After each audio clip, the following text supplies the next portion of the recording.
Gerry persuaded me that it would be a good one. So I rang my wife and I said, darling, I've done something silly. She said, what have you done? I said, I've taken a job with a company called AP Films.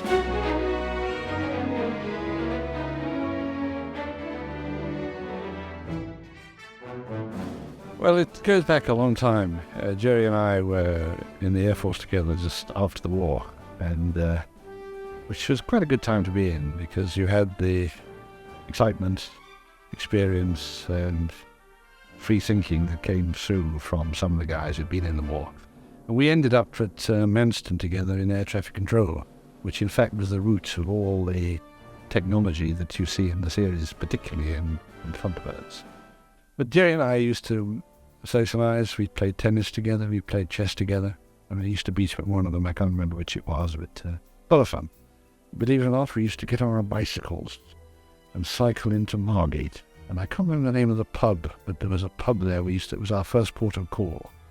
And there was this rather effete young man, I say young man, he was older than we were, but he used to play the piano, and I remember his favourite piece was, I've been a WAF, I've been a wren, I've done my bit boys, we were so-called men, I'm a good girl now.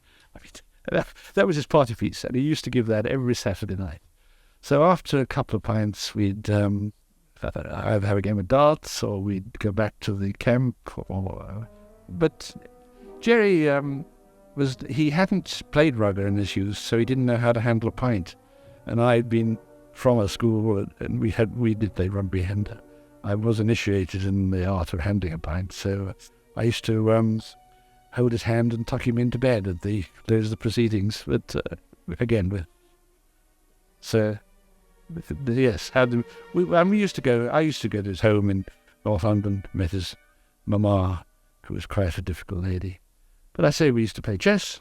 I'm sure it's chess I used to beat him at. Okay, at tennis, he was probably better at tennis than myself, but we had fun. And that was the basis. I mean, we were quite disparate and separate and quite different people, but we seemed to have a certain chemistry that worked, and we had fun. It was Battle of Britain Day, and I think it was September sometime, I can't remember the day, and there was this guy, I can't remember his name, and I met him, a pilot, and they was giving an air display with a mosquito, and he came in low over the airfield, did a barrel roll at about 150 feet, and didn't pull out, and he hit the road. There were two engines on the mosquito, hit the road up either side, cabbage field, hit cars. I mean, it was absolute mayhem, and I was probably, I was on the air traffic control, I wasn't on duty, but it was I can still feel the gut feel now when it happened, and quite a few people were killed, including the pilot, of course. This poor chap's wife she was there when she saw it happen.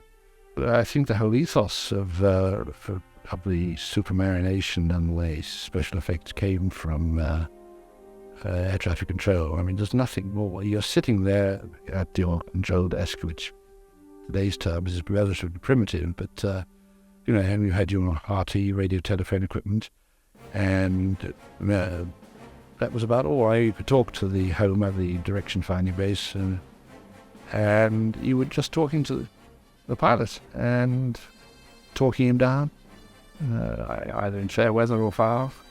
And the jargon that you hear in Thunderbird is almost straight out of the book for the RAF. So yes, it certainly had an influence, and I'm sure. I mean, Gerry has a very technical mind, and it stayed with him, and he developed those thoughts and brought them to life in Supercar, Fireball. It's all part of the whole scene. And Gerry and I are of a similar age. I can pull rank on him, actually. I'm 3 weeks older to the day than Gerry. So if we ever got into I said, Gerry, look, I'm 3 weeks older than you. Say it's my view must come across and count. But, so after that, we kept in touch and used to have a pint every year. And late 50s, early 1960, he said, why don't you join our outfit? I said, Gerry, I know nothing about filmmaking, and I've got a very secure job. I was business manager at the time of industrial and trade fairs. and we were just involved in doing the first British trade fair in Moscow, which was quite exciting. The only fly in the ointment, as far as I was concerned, was my immediate boss, who didn't have any imagination or sense of humour. And Gerry persuaded me that it would be a good move. So I rang my wife and I said, "Darling, I've done something silly." She said, "What have you done?" I said, "I've taken a job with a company called AP Films." And I joined the company in mid-60, I think it was. So in May I was in Moscow. In July I found myself in New York. It was a marvelous time to be, and I look back with great affection on those times. And my only sadness is that it couldn't have continued. I stay with projects, and I like things to go on forever. And I think it could have gone on forever, but it didn't. We did have some wonderful times, and I say again, it was great. Does that answer the question?